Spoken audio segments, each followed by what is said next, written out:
So which paint would make it a street warmer, red or blue?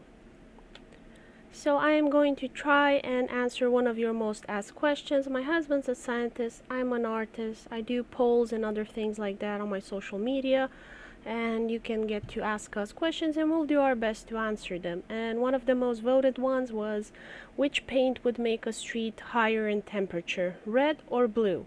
Now, before I answer this, I have to go over, for some of you that don't know how color works, talk about field conditions and then lab conditions.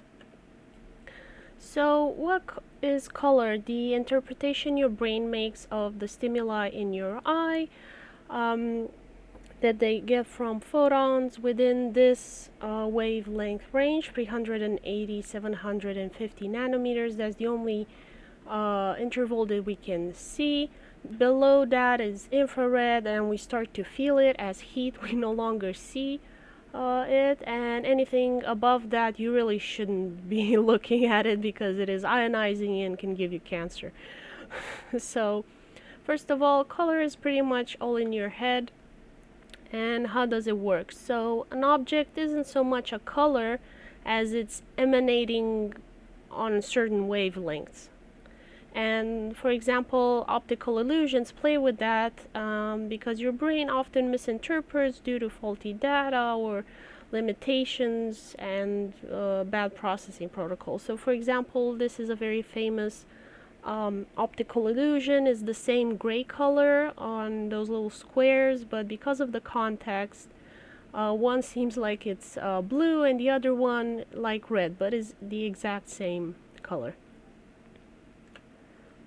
So going back to our question, which street is hotter, and is it going to be this blue street in Morocco or this red one in India?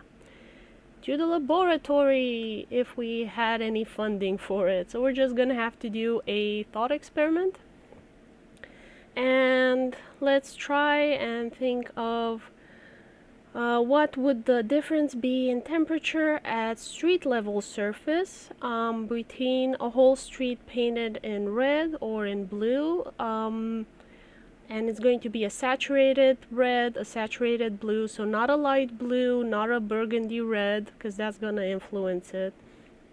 Just imagine like a really saturated red, a really saturated blue. And if the streets are next to each other, let's say at the tropics, on an average summer sunny day at noon, so we have the exact same conditions for both of them, the streets are like right next to each other, and they have saturated red, saturated blue, the answer is that there's not going to be any difference. And the explanation is, let's get into it. So we know that white paint makes things cooler. As you've seen in Greece, there are a lot of streets that are white. A lot of Middle Eastern countries wear white clothing. And black paint makes things hotter. So if you're in the Middle East, you shouldn't be wearing black if you're going outside during the day. Also, as you've seen, a black t-shirt is going to make you hotter than a white t-shirt. But when it comes to blue and red, the visible spectrum is very narrow as it is. Humans can see so little, and the sun gives us so much radiation that the difference between red and blue, because they're so close to each other, it makes them negligible. So that's why you can say that there's no difference. Like maybe that Moroccan blue is more on the light side, and that burgundy in India is darker, so that's going to absorb more, and you can get a difference that way. But like I said, if you choose saturated pure colors to paint it, it's going to be negligible.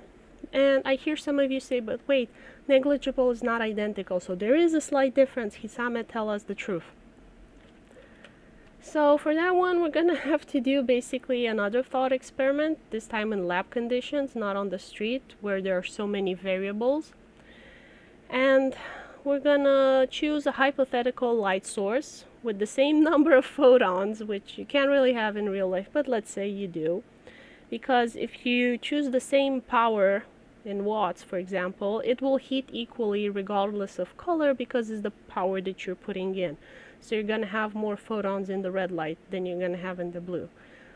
So let's choose a light that has the exact same number of photons for red and blue, and we shine only one color at a time on a neutral object, first one color then the other, and we measure the temperature at the surface each time with this like super thermometer that can definitely tell the difference. The result is that the blue light will make it hotter. And the explanation is that, let's say a blue photon, because it's kind of incorrect to say it's like traveling at the wavelength of blue, but anyway, let's say a blue photon, it's going to be slightly more energetic than a red photon. And if you remember the interval 750, it is a bigger number than 380, so it has more energy. And if it's the same number of photons, the laser gives the object slightly more energy, which can convert into more infrared heat.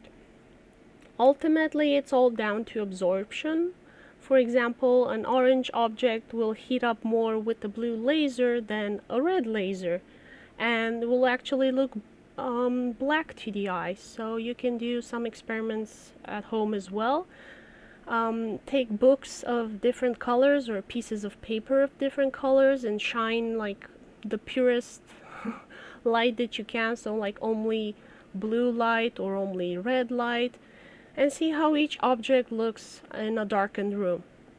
This is something simple that you can try out for yourself in your own home as best as you can, ideally, so it doesn't have any white light in it, because the white light has like all the colors. And see what happens. And in conclusion, your brain is easily tricked, and it's a very powerful decision maker when it comes to how you feel. If a color is relaxing to you, you will be calmer, you will move less and generate less heat, so you'll be cool that way. Not necessarily because of the environment.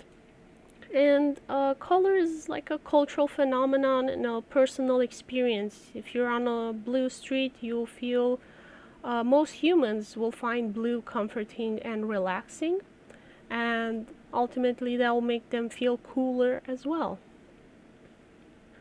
So yeah, if you found this video interesting, if you learned something, if you liked it, you can sub, like, and comment to help spread the word, share it.